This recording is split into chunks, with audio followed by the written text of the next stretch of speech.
Now think about it. For billions and billions of years, this energy of life has been forming and reforming and animating the physical universe. We humans are relative latecomers on the scene, right? We've been around some tens of thousands of years. With us, however, this combination of energy and matter has taken a new twist. It's become conscious of itself. Human beings are a relatively new creature that can reason and imagine and question and create new things that have never existed before. No other creature for billions upon billions of years of creation could ever do that.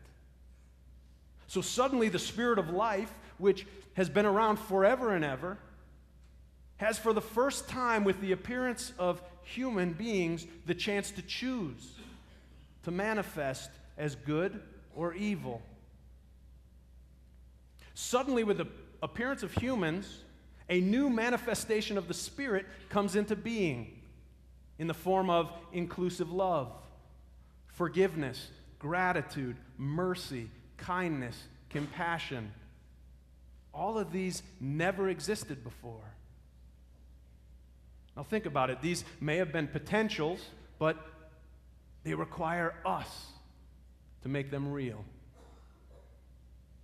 Love requires us to give it flesh and bones to walk the earth. And these qualities of the Spirit that we can call holy, such as love and kindness, they're not exhibited in all human beings at all times. The driver who used his animating spirit to give me the one finger salute the other day was not using his animating spirit to express kindness, unless I misread the signal. And when a person goes to the bedside of his dying neighbor to wipe his brow, he is making the Spirit holy. When we feed the hungry and clothe the naked and care for the orphans and the youth, we are making the Spirit holy. We could do otherwise. It's a choice, and it requires action to incarnate, to make manifest the Spirit as holy. And what's amazing is that these actions often transcend biology and hormones. You know, we've all heard of the Gandhis and the Martin Luther Kings and the thousands of others who have loved other people more than they feared death. We have a biological instinct to survive, yet at times people overcome their biology and they do heroic acts. Where does such a spirit, such courage and perseverance come from? We don't know from whence it comes, but we know it does come. We've seen it and we've felt it and we know it's real. But it's only real when it's made manifest by real people in real time like you and me. This theology says that all life has intrinsic value. Because if all existence is the body of God, then we have an ethical imperative to respect and care for all bodies, be they lakes or birds or other human beings. Remember, though, that people and birds and lakes are not God, but they are the physical bodies through which God is mediated or demonstrated to us. The whole world, and especially people, are manifestations through which we can know of God. Now, I want to take you back for a moment to the characters of The Color Purple. I know you thought this was a sermon about the movie Avatar. But Celie, as I said, is abused physically, verbally, and sexually from the time she's a little girl.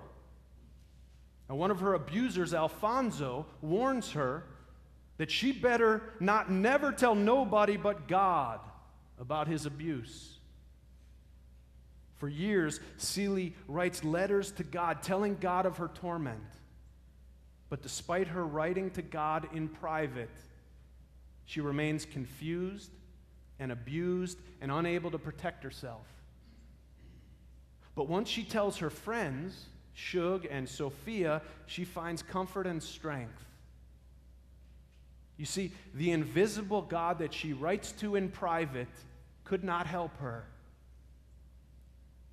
But the Spirit of God, if you will, was able to be mediated to her through her friends, who helped her find her voice and summon the courage to transform her life.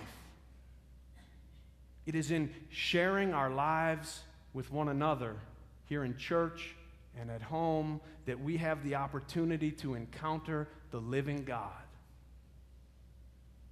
If we do, we will begin to delight in creation, not as a work of some external deity out there, but we will delight in creation as a sacrament of the living God.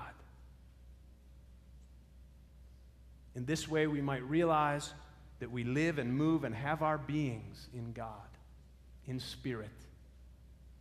In other words, the manifestation of God does not occur only in one place, but everywhere. And not just in one form, but in infinite and myriad forms.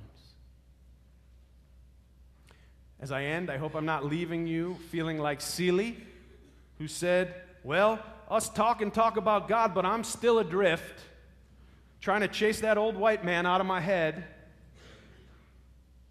If so, take Shug's advice. Whenever you try to pray and that man plops himself on the other end of it, tell him to get lost. Then conjure up flowers, wind, water, or a big rock.